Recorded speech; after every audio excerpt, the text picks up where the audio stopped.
escutar um missionário chamado Wes Stanford. Ele passou uma parte da sua vida ajudando a igreja na Etiópia, que por 17 anos esteve sobre o regime comunista. As igrejas foram lacradas, pastores foram presos, muitos foram mortos. E esse missionário saía da América do Norte e ia para a Etiópia tentar ajudar os irmãos que se reuniam escondidos nas catatumbas, nas florestas. E um dia ele foi na cidade de Sodo, uma cidade no sul da Etiópia, e conheceu um pastor chamado Tadessa Assai. Um homem de Deus que tinha uma especialidade. A especialidade do pastor Tadessa era pregar nos funerais. Onde tinha um funeral, o pastor ia. Então, quando a polícia sabia onde tinha funeral, ia lá porque o pastor estava pregando, pegava o pastor, prendia o pastor, espancava o pastor, soltava o pastor e ele voltava a pregar. E um dia a polícia ficou com tanta raiva que disse assim: nós não vamos mais soltar o pastor Tadessa, ele vai ficar preso agora. E ele pensou: já que eu vou ficar preso, vou pregar na prisão. E levou 22 a Jesus Cristo dentro da prisão. E a polícia disse: não vamos mais soltar o pastor Tadessa, nem vamos mais deixar ele preso, nós vamos matar o pastor Tadessa eletrocutado, para servir de testemunho para que ninguém mais queira seguir Jesus. E anunciaram na cidade: amanhã, às 9 horas da manhã, o pastor Tadessa vai morrer eletrocutado. Mas eles não tinham cadeira elétrica. E eles chamaram as pessoas para o centro da cidade, para a praça da cidade, pegaram os fios desencapados, amarraram o pastor Tadessa, uma multidão veio assistir, deram 1 minuto para o pastor Tadessa orar, começaram um discurso contra o cristianismo, puxaram a chave para a corrente elétrica passar e matar o pastor. Houve uma explosão, fumaça e faísca para todo lado, a corrente elétrica não chegou e o pastor não morreu. Desamarraram o pastor e disseram: vão para casa, um eletricista vai consertar a gambiarra e amanhã nessa mesma hora o pastor Tadessa morre. E o pastor Tadessa pensou: já que eu vou morrer amanhã, vou passar a noite em oração. E voltou para a cadeia e passou a noite em oração. No outro dia, a mesma coisa. A multidão veio, amarraram o pastor Tadessa, alguém havia passado o dia tentando consertar, puxaram a chave, explosão de novo, fumaça e faísca, a corrente elétrica não chegou. E a multidão começou a apertar tanto, fazer tanto barulho, que a polícia ficou temerosa, desamarrou o pastor e disse assim: vai embora daqui. E esse missionário estava lá e disse que acompanhou o pastor Tadessa e disse assim: pastor Tadessa, o que é que o senhor vai fazer? Um homem que passou 2 vezes pela morte, o que é que o senhor vai fazer? E ele disse assim: tem um funeral e eu soube que tem um funeral, eu vou lá pregar. E ele disse assim: pastor Tadessa, eu represento milhares de cristãos na América e nós estamos orando muito por vocês. E disse que o pastor Tadessa se virou, ficou com o rosto sério e disse assim: vocês na América estão orando por nós, aqui na Etiópia? Então volte para a América e diga que nós é que estamos orando por vocês. E ele falou: mas por que vocês estão orando por nós se vocês é que estão sendo perseguidos, pastor?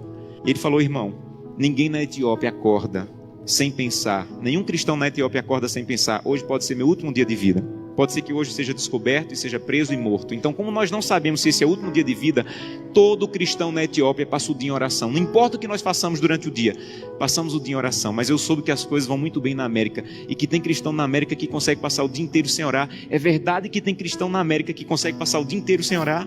E ele disse assim: é verdade.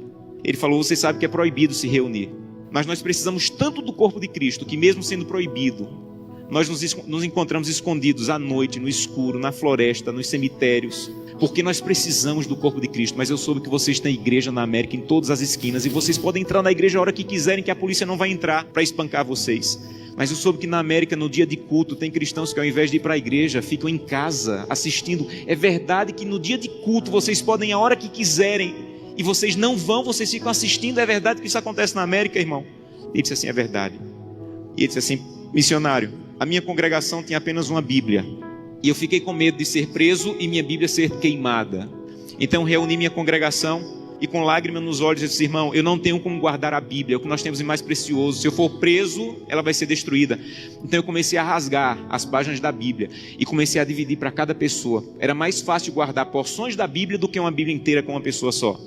E quando eu estou à noite pregando, no escuro, no meio do meu sermão, eu digo: eu preciso de Isaías 53. E alguém lá do escuro começa a recitar do fundo do coração aquela página que ele levou rasgada para casa e decorou.